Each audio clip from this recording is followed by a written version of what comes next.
Ito ay rated SPG. Striktong patnubay at gabay ng magulang ang kailangan. Maaaring may masiselang tema, lengguwahe, karahasan, sexual, horror o droga na hindi angkop sa... Patuloy na ngang naghahanap ng lakas ng loob si Mitena upang maghiganti laban kay Zaur na minsang nagtaksil sa kanya.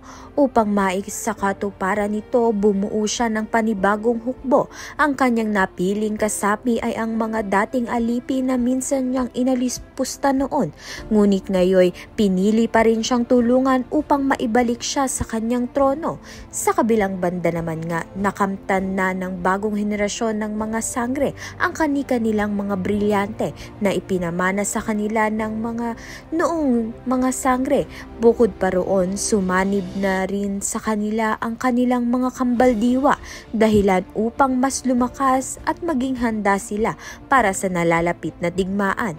Samantalang hindi na nga nag-atubili pa itong si Tera, may isa nga siyang tanging kahilingan kay Bathalang Emre, ang muling makita ang kanyang ada at iba pang mga sangre na ikinulong ni Mitena ng walang kalaban-laban. Ito ang naging unang misyon ng mga bagong sangre upang matunton at pakawalan ang mga bihag na sangre ni Mitena.